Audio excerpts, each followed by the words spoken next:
Creo que no existe realmente. El tema que nos ponemos a reflexionar sobre el hubiera es cuando tenemos un error. Porque si yo no tengo el error o no considero haber cometido un error, no me pongo a reflexionar qué hubiera pasado si hubiera hecho A o B o C. Hay una gran premisa inicial que tienes que tomar en tu vida como líder o como directivo o como en la persona. Todas las decisiones que has tomado son correctas, no hay ninguna decisión incorrecta. Ya tengo más información aplicada que me doy cuenta que si la aplico de forma diferente, el resultado va a ser diferente. Las emociones terminan de aprender a los 12 años. Las que aprendiste, aprendiste, y las que no aprendiste, pues no aprendiste. Entonces hay gente que no aprendió algo y tú dices, oye, ¿por qué esta gente no es amorosa? Es que nunca, hasta los 12 años, no fue amoroso nadie con él. Entonces no sabe qué significa eso, entonces no lo puede expresar y le cuesta mucho trabajo expresarlo. El líder primero tiene que saber escuchar. No es el que da las órdenes, el líder no es el que da las órdenes, es el que tiene que escuchar. Y que no existe un tipo de liderazgo único, siempre hay un liderazgo situacional, ¿ok? A lo mejor mi liderazgo es un liderazgo transformacional más humanista en el 80%, pero hay un momento que voy a ser autoritario porque la situación, la decisión es ahorita, o sea, no puedo llegar a hacer un consenso, ¿qué opinan ustedes? No.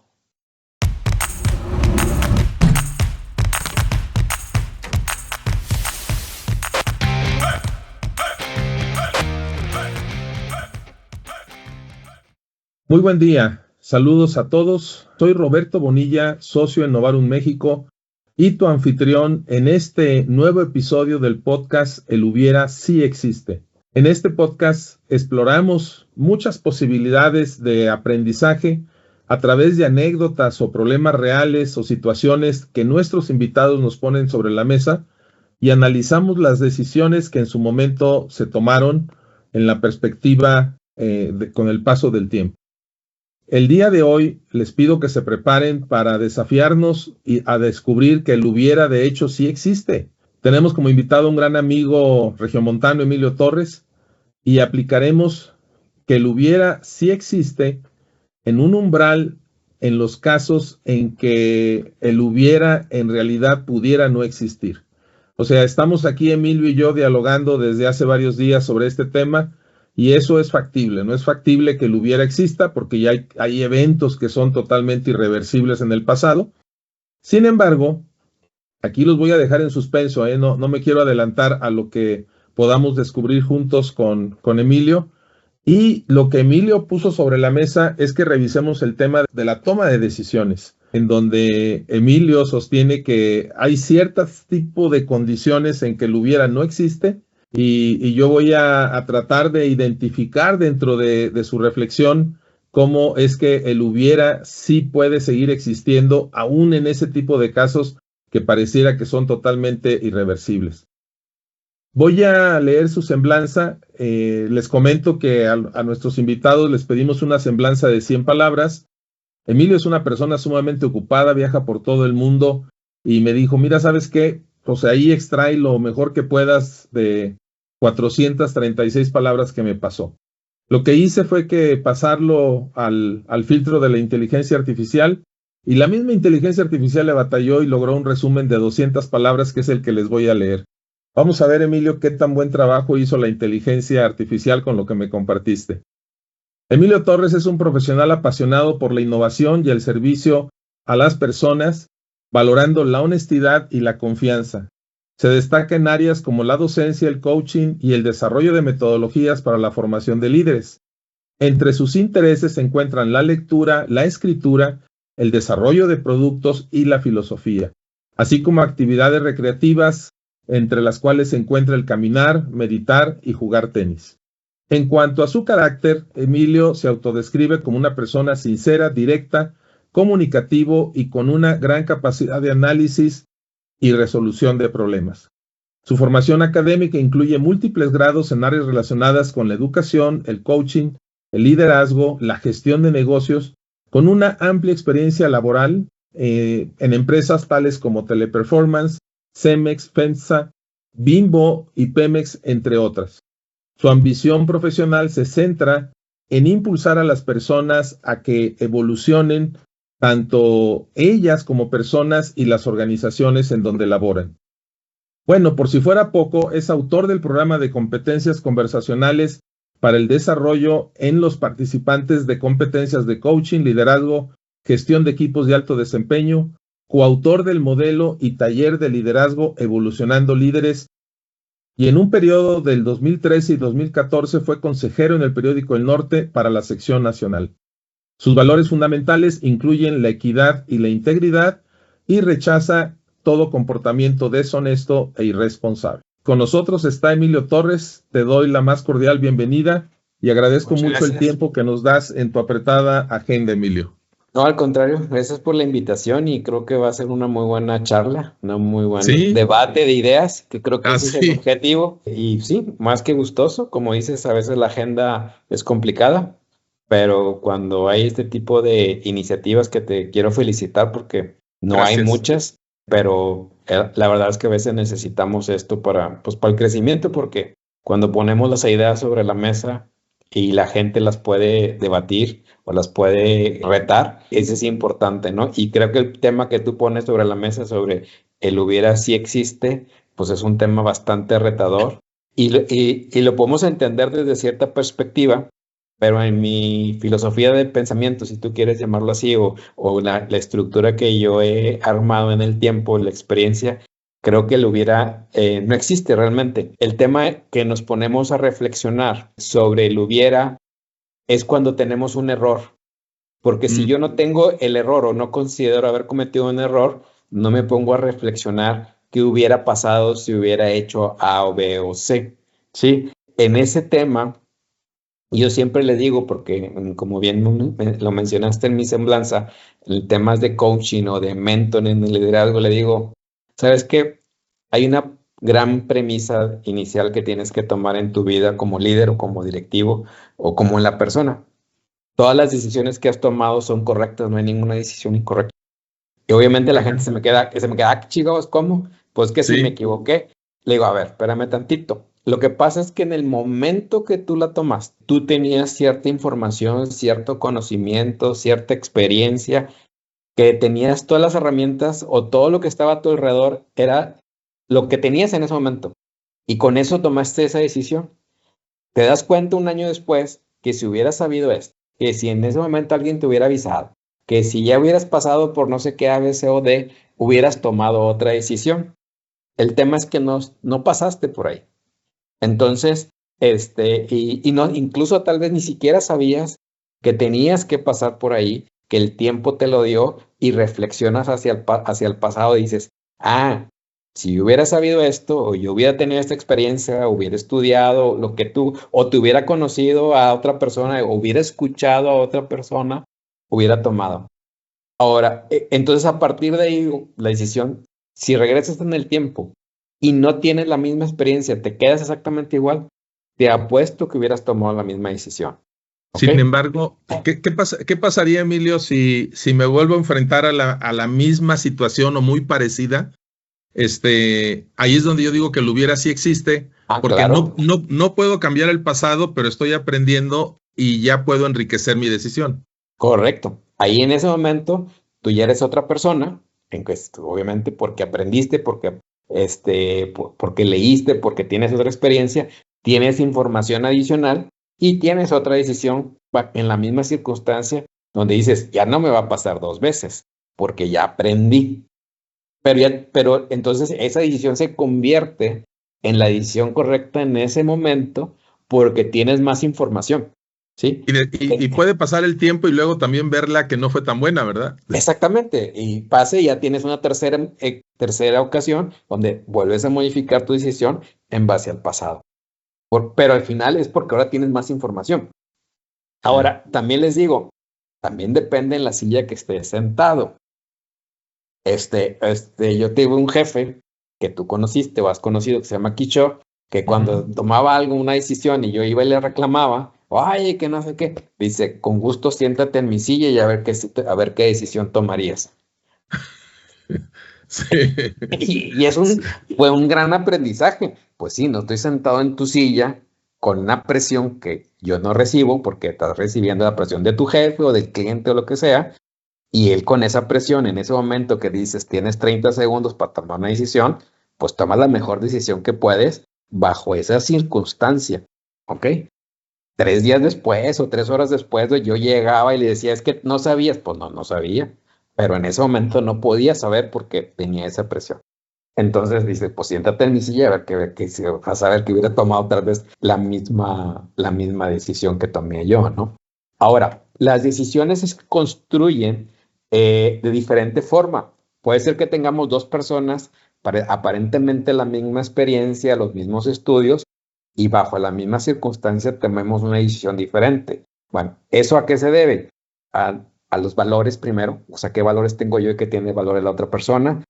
Y la segunda es a los intereses. O sea, cada persona tiene una visión de mundo o del mundo, de su propio crecimiento, sus propias expectativas de logro, y yo tomo decisiones en base a lo que para mí considero que es lo correcto, en base al mundo que yo veo. Entonces, en base a esos valores y a ese mundo que yo veo, pues yo tomo esas decisiones que para mí son correctas y que eventualmente puede ser que me dé cuenta que el mundo que yo veo no es el más adecuado para esa decisión. Y entonces es cuando el hubiera también puede jugar el factor de, pues sí pudiera existir una decisión diferente bajo circunstancias similares, bajo misma experiencia, pero tienen valores diferentes y visión de mundo y ambiciones diferentes. Y seguramente todos nos hemos topado en la parte profesional que hay gente que es más ambiciosa o quiere progresar más y toma unas decisiones más atrevidas. Y otra gente que es pues, más cautelosa porque pues, no espera llegar, o no es tan conformista, le podemos poner diferentes adjetivos. Pero eso también influye en la decisión. Y sigue siendo correcta, no es incorrecta desde mi punto de vista y es lo que yo defiendo, porque en base a su mundo para él es lo que él busca. Entonces es su decisión correcta. Y la otra persona, en base a lo que él busca, es otra decisión y también es correcta. O sea, no podemos decir que uno está mal y esto está bien, pero los hubieras desde una tercera perspectiva y dices, pudiste haber vendido más, o pudiste haber logrado más, o pudiste haber, pues sí, pero su visión de mundo es diferente, entonces él hubiera, pues está muy bien desde de la barrera de los toros, pero pues así sucede. Quiero meter otro elemento que comentamos en el chat, para Adelante. ponernos de acuerdo. Y tú mencionabas el elemento de la culpa.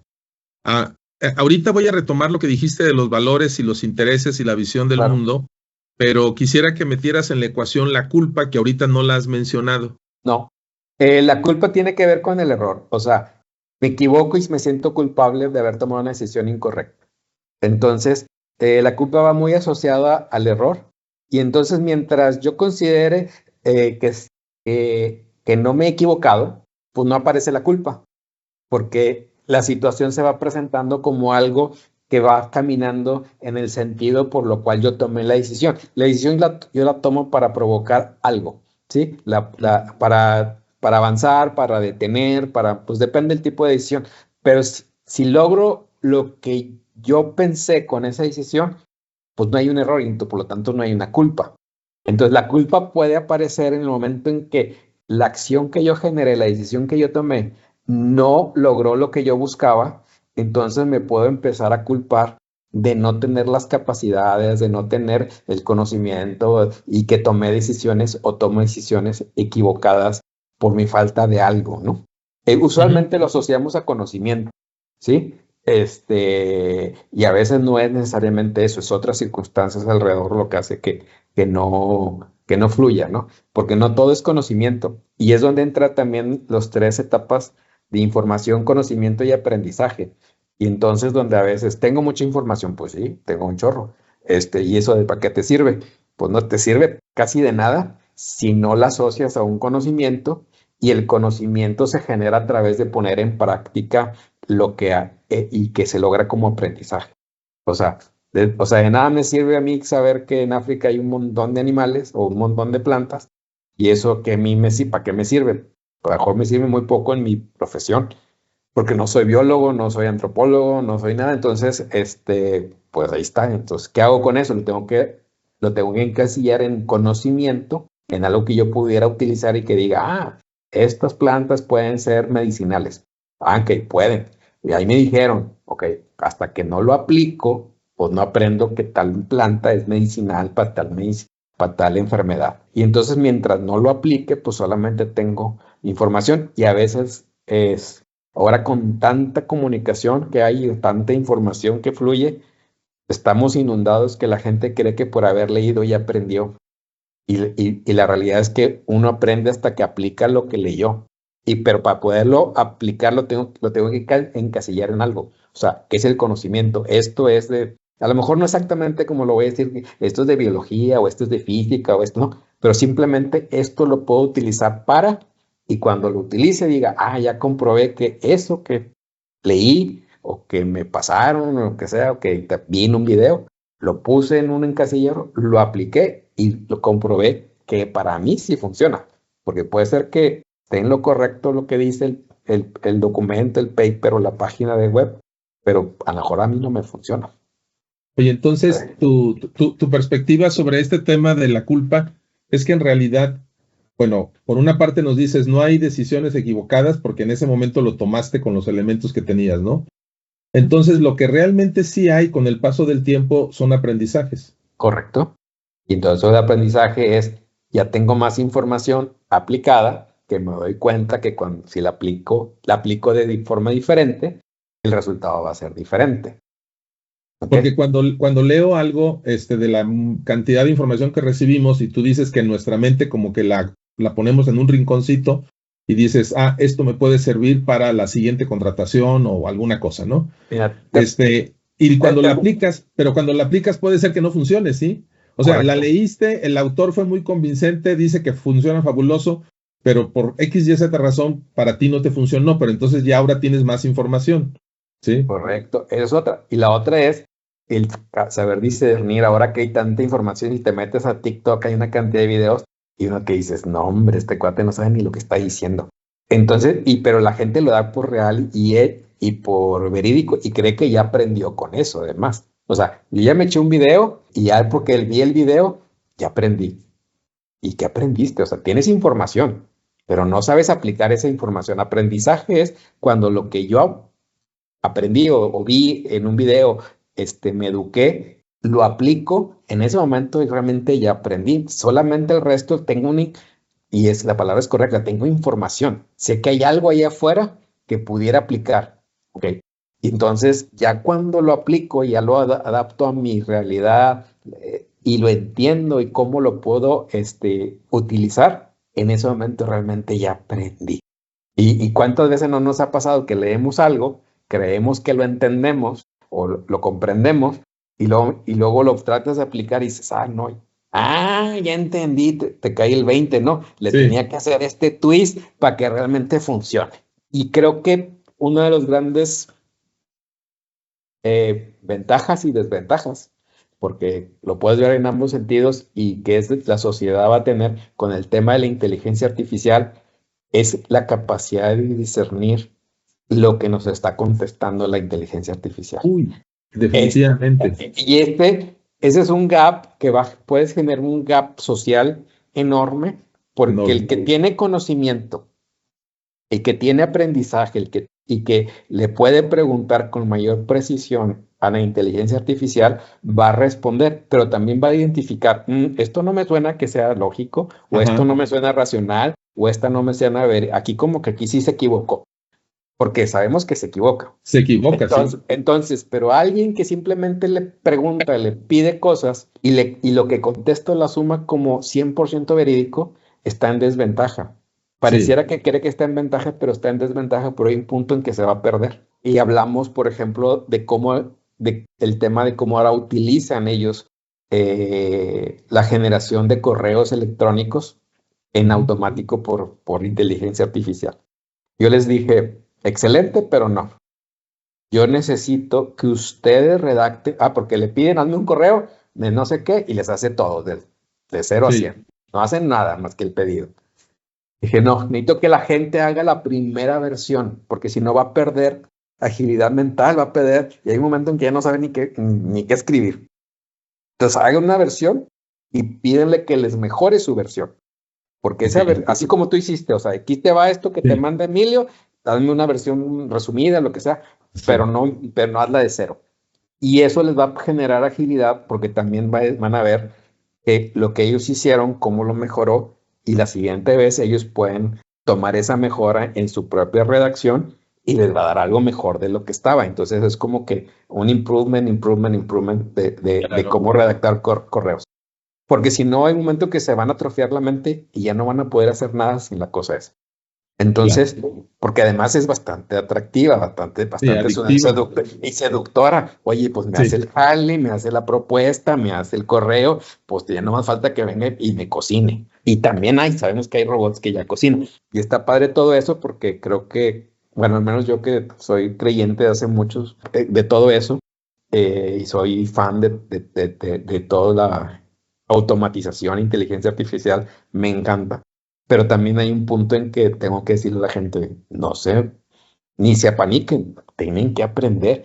Es más, y sí, nos está retando a aprender más para poder entender lo que me está contestando. Porque hay un punto en que dices, pues ya esta cosa sabe más que yo.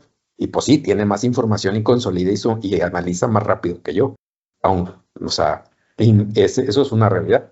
Pero yo debo tener la capacidad para poder discernir que lo que me está contestando no es. De hecho, yo le hice otro día, estaba haciendo unas cosas de unas imágenes en la inteligencia artificial, así ya igual te ha tocado, que están muy sí. padres y todo sí, bien padre, pero no hacía lo que yo quería. O sea, sí, y todo el mundo me las chuleaba y me las chulea, pero no es lo que yo le pedí, me está haciendo otra cosa. Y le pregunto a la inteligencia, ¿por qué me haces eso? Y me contesta, es que cada vez que tú me haces un pedido, yo lo hago desde cero. Entonces, lo que ibas avanzando, ya no lo tomo en cuenta y te hago otra cosa. Ah, ok. Entonces, cabrón, perdón por el Sí, francés. sí, sí, Entonces fue interesante que me dijo, de alguna forma hizo, y no hay manera de que retome lo que hice. Aunque sea, a lo mejor ya lo has utilizado, aunque me digas que solamente le cambie este pedacito y le ponga un letrero, yo vuelvo a hacer todo desde el principio como si fuera un pedido original. Entonces vas entendiendo también cómo piensa claro. o cómo está diseñada para de alguna forma saber cómo le hace los pedidos y cómo puedes hacer los diseños, ¿no? Entonces, ese tipo de capacidad de discernir, que puede ser muy básica para ciertas personas, la gente no tiene que aprenderlo. Porque si no, se convierte si yo hubiera sabido que la inteligencia artificial hacía eso o lo hace de esa forma, pues yo le hubiera hecho el pedido original de la imagen, no me chuté 3 horas peleándome con ella porque no me daba lo que yo quería. Aunque al final utilicé una y todo el mundo me la chulea y me dice que es una maravilla, pero digo, pero no es lo que yo quería, o sea, no hizo lo que yo quería. Oye, Entonces, sí. Entonces, ese es un ejemplo del que el hubiera se basa en la información que yo tenía, y entonces la decisión de lo que yo le pedí, pues es correcta, porque no tenía más información para pedírselo de otra forma. ¿Ok? Ya me dijo cómo trabaja y ya tengo más información para las siguientes formas de pedirle, y tal vez me puede ser algo más exacto a claro, lo que yo quiero, ¿no? claro. Y en la vida sí es. Entonces, todas las decisiones, oye, ¿por qué no comiste ahorita? Pues porque no tengo hambre. O sea, decidí no comer y ya. ¿O por qué comiste? Pues porque me dio hambre. O sea, hoy es que me llené mucho. Es que si no me hubiera comido un taco más, pues no, pues ya te lo comiste. Entonces, Sí, no, ahí sí en ese caso ya no se puede. Oye, quiero regresar al tema de los valores y los intereses. ok, Cuando tú dices que al tomar decisiones, yo me imagino que la mayoría de las veces es de tipo inconsciente, claro. el que lo filtramos por nuestros valores y nuestros intereses. ¿Cómo diferencias? Va a ser una pregunta un poquito más larga de este primer pedacito, para que No, me no pasa me des nada. tiempo de decirte los dos elementos. Primero, ¿cómo diferencias valores de intereses? Porque pareciera que están estrechamente vinculados, porque si no estaría la persona fragmentada internamente con unos intereses y otros valores, ¿no? Y esto lo trato de relacionar con el libro de Daniel Kahneman, que probablemente leíste, de Pensar rápido y despacio, que le dieron un premio Nobel donde él habla tenemos dos sistemas para procesar información o para tomar decisiones. El sistema 1, que es más automático y que lo usamos a lo mejor el 90% de las veces, y el sistema 2, en donde es más lento, más razonado. O sea, ¿cómo amalgamas todo esto en este tema de la toma de decisiones? Los valores es, digamos, la fuente más, la esencia de todos nosotros, porque ahora sí que los valores maestros. Hay un tema o juicios maestros sobre cómo nosotros vemos el mundo. Entonces, y a partir de ahí tomamos decisiones. Incluso los intereses están en la siguiente capa. O sea, porque el interés se pega al valor porque aplica y embona con el valor. Si para ti el valor de la vida es lo más importante, entonces cuando tú ves a alguien que cuida a los animales, la ecología y todo, embona en ese valor de cuidar la vida. Entonces el interés por la ecología o por el mundo animal, ¿no? Pues embona con ese valor que tú tienes. Entonces van ligados, como tú lo mencionas, pero es una capa posterior. Entonces, la capa esencial, la más básica, son tus juicios maestros, que son valores, porque por eso se llaman valores, porque es a partir del cual yo defino lo correcto y lo incorrecto. Todos tenemos valores y todos podemos decir que tenemos los mismos valores, pero el punto cero, a partir de cuándo es correcto y de cuándo es incorrecto, todos los tenemos diferentes. No hay dos personas en este planeta que lo tengan igual. Los podemos tener cerquita porque más o menos vivimos en la misma sociedad, pero no son exactamente iguales. Pues se ve influenciado en la sociedad que viviste, en la sociedad que te educaron. Lo puedes ver en la calle y lo aprendiste de niño y lo vas construyendo, ¿no? Entonces, a partir de ahí, el valor pues hace que tomes decisiones, como tú dices, de manera instintiva. O sea, ya lo traigo. Si para ti la honestidad es algo, pues no estás pensando, oye, ¿esto es honesto o no? Lo que piensas es correcto e incorrecto, usualmente. Esto que voy a hacer es correcto o es incorrecto. Es lo más común, que ese viene del mundo metafísico de Aristóteles, que eso ya es otro tema, pero está relacionado de cómo nos embebieron en nuestro ADN esa parte. Eso es en el mundo occidental, porque en el mundo oriental son otros valores. Entonces, por eso tú puedes poner dos personas, puedes poner a alguien del mundo oriental o con una filosofía oriental y una con una filosofía occidental bajo la misma situación y van a tomar la decisión diferente, porque los valores con los que fueron educados o que fueron, más bien, a veces dice educados, pues sí es educados, pero realmente es con lo que tú viste alrededor de tu familia, de tu entorno, de tu sociedad, y los fuiste Interiorizando, absorbiendo. Sí, los fuiste absorbiendo, pues vas a tomar una decisión en que en tu sociedad eso es correcto y en esta sociedad puede ser que sea incorrecto. Si me explico, yo ponía un ejemplo hace tiempo que no estoy de acuerdo, pero sucede, donde apiedran a las mujeres en Afganistán y en esos países, ¿no? En su sociedad eso es lo correcto. Oye, en nuestro mundo es algo salvajísimo o algo incorrecto, pero en su mundo ellos, es más, y el papá tiene que ser el primero y el hermano y no sé qué, porque en su mundo, en el mundo que ellos viven, eso es lo correcto. En nuestro mundo es incorrecto y hay cosas que nosotros hacemos que para ellos es algo impensable, o sea, estamos igual de incorrectos como lo que hacen ellos. Entonces, y eso se basa en sus valores. Y nosotros decimos qué valores, y ellos van a decir nosotros qué valores, y entonces, pues es una inferencia diferente al respecto, ¿no? Ahora, la segunda parte, el tema de los dos cerebros, porque son al final dos cerebros. Hay un cerebro que está en la parte trasera, que ese es el cerebro en automático, ¿ok? Y es el que toma decisiones por nosotros. Al final somos el mismo, pero racionalmente no nos damos cuenta y ese es bien fácil detectarlo. Y como un ejemplo así, cuando uno va manejando y que dices, sí, ¿cómo llegué aquí? Bueno, tu cerebro es el que te cuida, es el que está siempre a la vigilia, es el que nunca se apaga. Cuando estás dormido, si sucede algo, es el que te despierta y es el que se mantiene vivo. ¿Ok? Ese es el cerebro interior o el cerebro de la parte de atrás. Entonces, y es el que te cuida más y está demostrado científicamente que lo tienes así comparado. ¿Sí? Y está el otro, el racional que tú dices, que ese sí se apaga en la noche y se duerme. En la parte prefrontal, ¿ok? Exactamente. Y de alguna forma, de alguna forma es el que te ayuda en el día a día con el fronting. Haz de cuenta que es el fronting y el back office, ¿no? Sí, sí, Entonces, sí. entonces, de alguna forma eso es a lo que se refiere.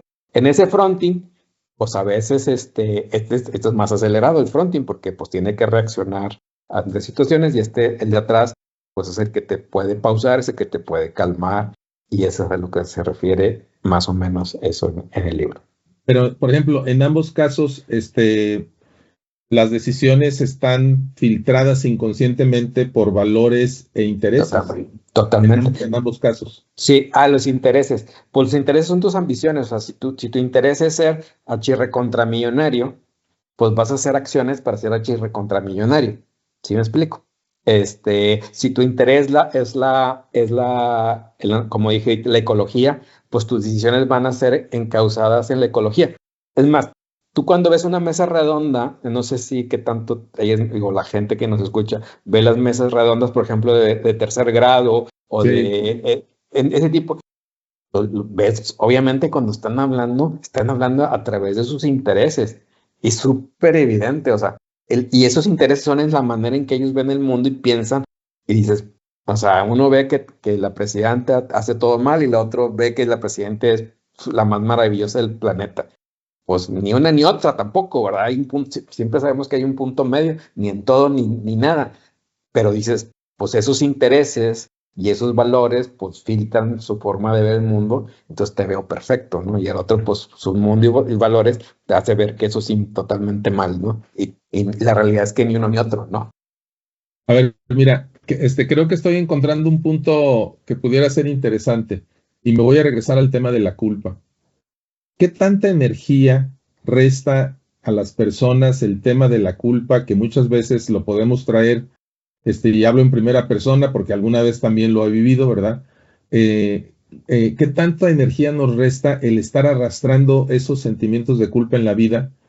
Y si tiene esto impacto en la productividad de la persona, que por consecuencia tendría impacto en la productividad de las empresas, ¿sí? Totalmente. O sea, Sí. y aquí hay algo interesante, ¿no? O sea, de decir, oye, ¿cuánto tiempo hemos vivido con un concepto de culpa? Decenas de décadas, cientos de años. Y si hubiéramos entendido este concepto de la culpa de otra manera, ahorita pudiéramos ser un país diferente, una persona diferente, una empresa diferente. O sea, ¿qué tanto impacto tiene en tu experiencia que has tenido con tus coaches, de diferentes niveles? Eh, Mira, no sé cuánta energía, o sea, para decirte el 20%, 30%, no tengo una respuesta. Mm. Digamos que puedes identificar dos tipos de perfiles. Los que pueden vivir con la culpa, que es le dar la vuelta a la página. Me equivoqué, lo que sigue, que eso es lo más importante, creo. Y si hubo daños colaterales, pues tratar de arreglarlos en la medida de lo posible y se acabó. Y los que se quedan en ese nivel. O sea, ya se quedaron Atorados. atorados y a veces no hay forma de sacarlos, o sea, porque ya no quieren pasar por otros eventos similares. Y entonces es donde no te digo que no duerman, sí, o sea, viven normal, pero dicen, ya no quiero más, ¿ok? Porque no quiero vivir con culpas, o yo Pero no quiero ver entonces, pero entonces, consecuencias. o sea, no van a tomar ni el más mínimo riesgo, no van a tomar decisiones. Haz de cuenta que prefiero que me hagas un demotion, o sea, me bajes de nivel para tomar otro tipo de decisiones en las cuales me sienta más cómodo. Más cómodo. Entonces, O del ego para arriba, ¿no? De que, jefecito, ¿cómo le hago aquí? ¿Cómo le hago allá? Cosas de ese tipo, ¿no? correcto. Entonces, ahí esos dos. Ahora, es una decisión personal y están conscientes y te dicen, yo hasta aquí llego, o sea, oye, tienes capacidad, pero yo no quiero tomar decisiones que me lleven a. ¿Por qué? Porque soy muy sentimental, soy muy emocional, muy aprensivo. Y hay cosas de ese tipo que no se pueden quitar. O sea, la puedes gestionar y le puedes enseñar a la persona que gestione, pero hay cosas que ya están en tu ADN, que lo aprendiste de niño chiquito y pues le puedes ayudar a gestionarlo. Pero a veces no quiere pasar por ese proceso y se acabó. Entonces Sí. hay ciertas emociones. Las emociones terminan de aprender a los 12 años. Las que Sí. aprendiste, aprendiste, y las que no aprendiste, pues no aprendiste. Entonces hay gente que no aprendió algo y tú dices, oye, ¿por qué esta gente no es amorosa? Es que nunca, hasta los 12 años, no fue amoroso, nadie con él. Entonces no sabe qué significa eso, entonces no lo puede expresar y le cuesta mucho trabajo expresarlo. Entonces, la única forma de aprenderlo o reaprenderlo, si le quieres poner de otra forma, es que conscientemente quieras hacer un trabajo donde digas, yo quiero aprender a ser amoroso o quiero ser paciente, dependiendo de lo que quiera aprender. Pero es un Oye, proceso de adulto que te lleva meses o años, pero lo tienes que hacer conscientemente. ¿y eso implicaría desaprender? Depende, o sea, desaprender qué significa, porque sí entiendes que es amor, pero la forma en que tú lo expresas a lo mejor no es tosco, es gritando, es una serie de situaciones, entonces tienes que desaprender que gritar no es amar a alguien. Entonces, o Ok. de una forma tradicional. Sí. Y puede ser que sea en una comuna que pues sí todos se gritan y es con la forma que se expresan, pero fuera de esa comuna no es así. Entonces, y pues bueno, y por poner uno, pero hay otros más que son, por ejemplo, la gestión del miedo o la emoción del miedo. Hay muchas emociones. Sí. Entonces, tristemente, a veces los papás no sabemos que tenemos que enseñar o tenemos que guiar a nuestros hijos para que puedan aprender la mayor cantidad de emociones antes de los 12. Entonces, hay una cantidad de estudios. De hecho, la época en que aprenden o desaprenden es entre 7 y 12. Ok. También es el umbral para, hay estudios donde el umbral dice a partir de los 12 yo te puedo decir si este va a ser alcohólico o va a ser drogadicto, ¿cómo? O ser pues, los famosos border que tienen picos. ¿Por qué? Pues porque no aprendió esto y esto en las emociones. Y entonces lo encuentran a través de drogas, a través del alcohol, a través de adicciones, o a lo mejor Wow. no te dicen exactamente cuál, Sí, sí, sí, sí. pero por ahí va a desencadenar. De hecho, el tema del alcoholismo es la forma en que la gente puede expresar muchas emociones que no tiene otra forma, No tiene otra forma, sí. porque no Sí, aprendió. Entonces, acá es la forma en que medio aprendió o se le libera. ¿Ok? se desinhibe, ¿no? Sí. Con el alcohol. A ver, para ir cerrando, te voy a hacer primero una pregunta, me la respondes y luego una última pregunta. A ver. Sin que tengas que revelar datos confidenciales ni nombres de empresas, ¿cuál es el tamaño de equipo de organización más grande que te ha tocado liderar? Ahorita, En número de personas. Que tú digas, yo tengo la responsabilidad de tantas personas que den un resultado, que den una congruencia, una coherencia. de cuando he tenido equipos de 2,000 gentes. Ajá. O sea, y ahorita soy responsable de ciertas cosas que impactan a 400,000 gentes. Entonces, Sí, pues no directamente, o sea, no es que yo les dé una sí, sí, no, instrucción, no. pero estoy monitoreando situaciones en que se ve impactado toda una... Sí, vamos a, Ah, vamos a pensar que tu rendición de cuentas, pues tú respondes por lo que definiste, estructuraste, correcto, desarrollaste alrededor de esas 400,000 gentes. Y, y correcto. la, y, la, y la última pregunta para redondear esta parte y generar aprendizaje de toda tu vasta experiencia es, ¿qué recomendarías a las personas que nos ven, nos escuchan en el tema de formación de líderes? O sea, imagínate que debes haber conocido miles de jovencitos que entran como practicantes y que a lo mejor ahorita son ejecutivos, otros que a la mitad del camino los tuvieron que despedir o se quedaron en una zona en donde ellos se sienten bien, pero tú finalmente has influido en desarrollar líderes. ¿Qué recomendarías a los empresarios, que tienen a lo mejor equipos un poquito más chiquitos que los 400,000? No, definitivo, no, no, no. Y tú sabes, y asesoramos de repente empresas que tienen 50 gentes, 100 gentes. Yo creo que el tamaño no es tan relevante. Y te voy a decir por qué, y les voy a poner un ejemplo. Una empresa de 2 personas tiene las mismas actividades que una empresa de 100,000 personas. Tiene que llevar una contabilidad, tiene que pagar, tiene que comprar algo, tiene que vender algo. Es lo mismo, nada más que el volumen pues es lo que hace una complejidad de un monstruo. Pues sí, no es lo mismo comprar una cosa al mes porque soy yo solo, son dos personas, a una empresa que compra 100,000 cosas porque somos 100,000 hunts. Pero En hago sí, lo mismito, entonces necesito el mismo liderazgo.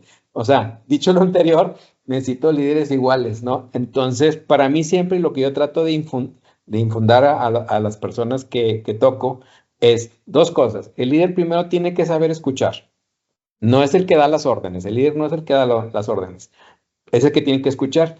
Y que no existe un tipo de liderazgo único, siempre hay un liderazgo situacional, ¿ok? A lo mejor mi liderazgo es un liderazgo transformacional más humanista en el 80%, pero hay un momento que voy a ser autoritario porque la situación, la lo decisión requiere. es ahorita, o sea, no puedo llegar a hacer un consenso, ¿qué opinan ustedes? No. O sea, así como me dijo mi jefe, si tú hubieras estado aquí sentado y que tenía que responder en 30 segundos, hubieras tomado la misma decisión. Es una decisión autoritaria porque no concedió. Entonces, primero hay un liderazgo situacional que traten de ser en el 80%, 70% líderes transformacionales. La gente requiere gente humana. Eso tiene que ver con escuchar a la gente y que la máxima responsabilidad de un líder y que eso se tiene que aprender es generar estados de ánimo adecuados para lograr las metas adecuadas. Si la organización no tiene el estado de ánimo correcto, no va a ser productiva o no va a ser eficiente. Va a seguir jalando, pero Sí, con un estado de ánimo, un ambiente de trabajo muy incómodo, un ambiente de que hago como que trabajo porque me hago como que me pagan, aunque le pagues muy bien, si el estado de ánimo no es el adecuado, va a sentir que no le pagas porque lleva una carga de esfuerzo. Entonces, jefes gritones, jefes que golpean la mesa, jefes que son nada más aquí se hace lo que yo hago, no funciona. Bueno, sí funciona, pero tiene un costo muy alto en el fondo a lo largo del tiempo y de los años. Y la otra es que me he topado en empresas pequeñas o medianas, incluso no tan pequeñas, medianas, que hay muchos empresarios solares. Todo gira alrededor de ellos y no se mueve una hoja si ellos no toman una decisión hasta qué tipo de papel del baño van a poner y eso hace que las organizaciones se paralicen y crean creatividad y disminuyen el liderazgo porque pues aquí el único que toma decisiones es el dueño o el director ok. general. Eso mata a los líderes. Ok, me voy a arrepentir y ahora sí te voy a hacer un comentario y una última pregunta. Tú mencionaste a Kishore, que fue tu jefe, Ujú. ¿sí? Bueno, seguramente a través tuyo, me enteré hace años de un seminario, un taller sobre liderazgo en Monterrey, que él lo impartía, ¿sí? Correcto. Fui a Monterrey a tomarlo, estuve 2 días y medio, a lo mejor 3 días, no recuerdo, pero hay una cosa que se me quedó grabada. O sea, si me preguntas en detalle qué sucedió, seguramente muchas cosas las olvidé. Pero lo que recuerdo es que ponía canciones, ponía música con letra, ¿sí? E iba ejemplificando diferentes situaciones de liderazgo y demás. Y una de las canciones que se me quedó grabada, yo ya la conocía, pero no la había visto aplicada como él la aplicó, es una de Simon and Garfunkel que se llama Bridge Over Troubled Water, ¿sí? Y entonces él nos hacía la metáfora de que el líder debe ser ese puente sobre las aguas turbulentas para que precisamente la gente sienta la confianza que van a poder pasar por esa situación crítica, urgente, ¿verdad? O extrema que están viviendo. Correcto. Sí, Y eso tiene que ver a una pregunta mágica. Siempre el líder debe preguntarle a su equipo o a una persona en directo o al equipo en grupo, ¿qué necesitas de mí para lograr lo que tu meta? ok, ok. O sea, esa es la traducción o la transformación de lo que acabas tú de decir. Y eso es algo que aprendimos con él, que yo aplico hasta el día de hoy y que trato de transmitir. Nunca, siempre termino una reunión con mi gente, con alguien. ¿Qué necesitas de mí para poder lograr lo que tu responsabilidad? Usualmente el 90% te van a decir nada, jefe, o nada. Yo estoy peleado con la palabra jefe, yo creo en líder. Sí, Entonces, no necesito nada. Y si necesitan, pues te van a decir, tienes el espacio para que te digan Claro. y se lo resuelvas. Pero les das un voto de confianza de que ellos son capaces de hacerlo y tú estás nomás para ayudarles. Y a veces es más. Y abrir este canal de espacio de comunicación donde te pidan ayuda específicamente, ¿para qué? Es fundamental. Es el líder transformacional. Muy bien. Pues Emilio, te agradezco muchísimo, muy interesante, Hombre, muchos un placer. conceptos. Sí, aquí podemos estar 3 horas. 3 sí, horas ¿verdad? platicando. Seguramente. Pero bueno, creo que aquí hay bastante material para nuestros escuchas, ¿verdad? Las personas que nos vean en YouTube. Y pues seguimos en contacto. Emilio. Cuando gustes, hablamos del mismo tema. ¿Podemos continuar segunda parte o otro tema? No, te tomo la palabra, nos ponemos de acuerdo y claro que hacemos una segunda parte. Sale, gusto. Sí, muchas gracias, A ti, un placer, bye. Hasta luego.